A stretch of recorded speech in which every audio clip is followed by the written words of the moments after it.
அனைவருக்கும் வணக்கம். தெய்வீக பலன்கள் சேனல் சார்பாக தங்களை அன்புடன் வரவேற்கிறோம். இன்று நம் காணொளியில் காண விரும்புவது திருமண தடையை உடைத்தெறியும் பரம்பூர் ஸ்ரீ சக்கரை விநாயகர் சிறப்புகளை பற்றி இந்த காணொளியில் பார்க்கலாம். வாருங்கள் காணொளிக்கு செல்லலாம். மறக்காமல் ஒரு சப்ஸ்கிரைப் செய்யவும். திருமண தடையை நீக்கும் ஸ்ரீ சக்கர விநாயகர் வழிபாடு என்பது விநாயகப் பெருமானை சக்கர வடிவத்தில் ஸ்ரீ சக்கரம் அதாவது சக்கரம் வழிபடுவதை குறிக்கிறது. இது கல்வி, குழந்தை பாக்கியம், செல்வம் மற்றும் திருமண யோகம் போன்றவற்றை அனைத்தையும் வேண்டுதல்கள் நிறைவேற்ற உதவும். குறிப்பாக வெண்மை நிற மலர்களால் அர்ச்சித்து நெய் பாயாசம், வடை போன்றவற்றை நிவேதித்து சகலகலா வள்ளிமை அதாவது சகலகலா வள்ளி மாலை மந்திரம் சொல்வது சிறப்பம்சம். அனைத்து நன்மைகள், தொழில் விருத்தி, குழந்தை பாக்கியம், கல்வி வளர்ச்சி மற்றும் திருமண தடைகளை உடைத்தெறியும். திருமணம் கண்டிப்பாக கைகூடி வர இந்த சக்கர விநாயகர் வழிபாடு முக்கியத்துவமாக இருக்கிறது. வெண்மை நிற மலர்களால் ஸ்ரீ சக்கரத்தை அர்ச்சிப்பவர்களுக்கு கடாட்சம் அதாவது லட்சுமி கடாட்சம் கிடைத்து கலைகளிலும் கல்வியிலும் சிறந்து விளங்குவார்கள் என்பது ஐதீகமாகும். மாலை 5 மணி முதல் 6 மணிக்குள் பிரதோஷ காலத்தில் பூஜை செய்வதும் இன்னும் கூடுதல் சிறப்பு அம்சமாகும். சக்கரை விநாயகருக்கு காலையில் சுத்தபத்தமாக பிரம்ம முகூர்த்த வேளையில் குளித்து முடித்துவிட்டு புதிய ஆடைகளை அணிந்து கண்டிப்பாக விநாயகப் பெருமானை வழிபட்டால் அது நமக்கு நிச்சயம் திருமண தடை உடைத்தெறியும் ஒரு நல்ல ஆற்றல் கொடுக்கும். விநாயகரின் முன் நெய் அல்லது நல்லெண்ணெய் தீபம் ஏற்ற வேண்டும். குறிப்பாக வெண்மை நிற மலர்களை கொண்டு அர்ச்சனை செய்து விநாயகர் காயத்ரி மந்திரத்தை 8 அல்லது 108 முறை கூற வேண்டும். நெய் பாயாசம், வடை, வெண்பொங்கல் படைக்கலாம். குறிப்பாக திருவள்ளச்சுழி வெள்ளை வார்னர் கோவில் விநாயகர் வாணி மற்றும் கமலாம்பாள் என்ற 2 மனைவியருடன் அருள்பாலிக்கிறார். இவரை வணங்குவதன் மூலம் திருமணம் கண்டிப்பாக கைகூடும். இந்த வழிபாடுகள் குறிப்பாக திருமண தடைகளை நீக்கி வாழ்வில் அனைத்து வளங்களையும் பெற உதவுகிறது. குறிப்பாக விநாயகப் பெருமான் என்றாலேயே நம்முடைய திருமணத்தை உடனடியாக நடத்தி வைக்கக்கூடிய ஆற்றல் மிகுந்த தெய்வமாகவே இன்றளவும் பார்க்கப்பட்டு வருகிறார்.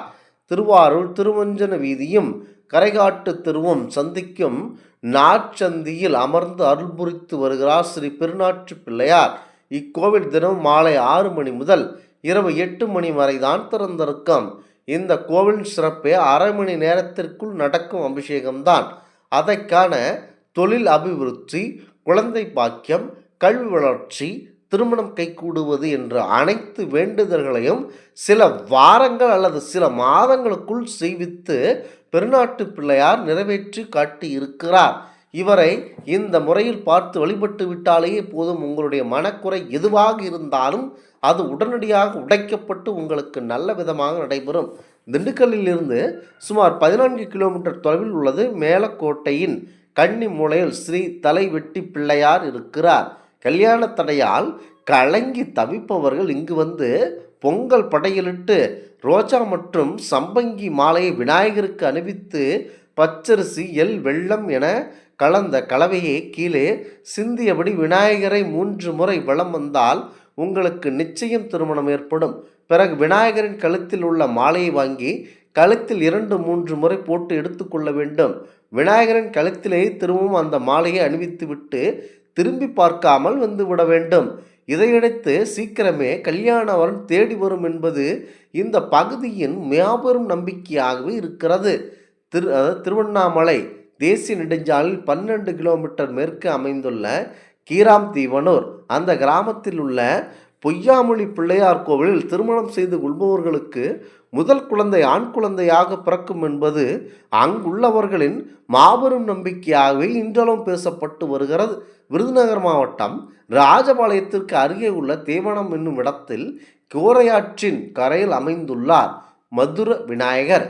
திருமண தடை உள்ள ஆண்கள், பெண் யாராக இருந்தாலும் இந்த ஆலயத்திற்கு வந்து ஆலயத்தின் எதிரேயுள்ள புனித ஊற்றுக்கிணற்றில் குளித்துவிட்டு புத்தாடை அணிந்து கொண்டு விநாயகப் பெருமானை வணங்கினால் அரளி, சிகப்பு அரளி, அருகம்புல் மாலை போன்றவற்றால் விநாயகரை அலங்கரித்து அவருக்கு பிடித்த தேங்காய், வாழைப்பழம், வெற்றிலை, அவல், முறிகடலை, குளுக்கண்டு அடுத்ததாக நைவேத்தியமாக படைத்து அருகிலுள்ள மரத்திற்கு தாலி கட்ட வேண்டும். அதனைத் தொடர்ந்து 3 அல்லது 9 வாரங்கள் தொடர்ந்து இதேபோல் வணங்கி வந்தால் திருமண தடை நீங்கி நல்ல வரன் அமையும் என்பது ஐதீகமாகும். நெல்லை காந்திமதி அம்மன் ஆலயத்திற்கு அருள் புரியும் பொள்ளப்பிள்ளையாரை வேண்டிக்கொள்ள தினமும் அவரை மனதில் நினைத்து தியானம் செய்தால் குழந்தை பேர் இல்லாதவர்களுக்கு குழந்தை நிச்சயம் பிறக்கும். குழந்தை பிறந்ததும் இங்கு சன்னதிக்கு வந்து குழந்தையை இங்குள்ள ஜன்னல் போல் உள்ள பகுதியில் உள்புறமாக தந்து வெளிப்புறமாக குழந்தையை வாங்கி கொள்ளும் சம்பிரதாயம் இன்றளவும் நடைபெற்று வருகிறது. திண்டுக்கல் நகரின் மத்திய கோபாலசமுத்திரம் குளக்கரையில் 108 விநாயகர் கோவில் இருக்கிறது. எந்தவித பிரச்சனையாக இருந்தாலும் இங்கு வந்து திருவுளச்சீட்டு போட்ட பார்த்து நம்மை அடைந்தவர்கள் ஏராளம். சங்கடகர சதுர்த்தியில் விநாயகருக்கு தயிர் அபிஷேகம் செய்வதனால் பிள்ளை பாக்கியம் பெறலாம். விநாயகரின் 32 வடிவங்கள் ஒன்று. உச்சிட கணபதி ஒரு பெண்ணை ஆலிங்கனம் செய்தபடி உள்ள வடிவம்தான் உச்சிட கணபதி வடிவமாகும். இந்த உச்சிட கணபதியை வணங்கும் பெண்களுக்கு குழந்தை பாக்கியம் நிச்சயம் உண்டாகும் என ஐதீகமாகும். குழந்தை பேருக்கு தயாராக இருப்பவர்கள் வல்லபை கணபதிக்கு நைவேத்தியங்கள் படைத்து நல்ல அழகான குழந்தையை தர வேண்டும் என்று வழிபட்டால் அதன்படி நடக்குமாம். சுவாமிமலையின் முருகன் சன்னதித்தால் அந்த வல்லபை கணபதியையும் காணலாம். சிதம்பரம் நகரின் தெற்கு திருவியில் மிக சிறிய கோவிலில் நடராஜர் சன்னதியை நோக்கியவாறு சக்தி பால விநாயகர் உள்ளார். சிதம்பர ரகசிய ஓலைச்சுவடியில் 64ஆம் பக்கத்தில் இந்த விநாயகரை பற்றிய குறிப்புகள் உள்ளன. நடராஜர் கோவில் இருந்தபோது இவ்விநாயகர் கோவில் இருந்தது என்பது இவரே ஆதி விநாயகர் என்பர். குழந்தை முகமும் கோரமான பற்களும் இடது கையில் அமிர்த கலசமும் வலது கையில் மோதிரம் அணிந்துள்ளார். மாங்கல்ய பாக்கியம் குழந்தை பேறு பாக்கியம் அருளும் விநாயகர் இவர் என்று போற்றப்படுகிறது. குறிப்பாக எந்த பிரச்சனையாக இருந்தாலும் பரம்பொருள் விநாயகப் பெருமானை சக்கர வடிவில் வழிபட்டு விட்டீர்கள் என்றால் அனைத்தும் நமக்கு நல்லபடியாக நடைபெறும். இந்த ஆன்மீக தகவல் உங்களுக்கு பிடித்து இருந்தால் தெய்வீக பலன்கள் சேனலை கண்டிப்பாக சப்ஸ்கிரைப் செய்து கொள்ளவும். மீண்டும் ஒரு நல்லதொரு காணொளியில் உங்களை சந்திக்கிறோம். நன்றி, வணக்கம்.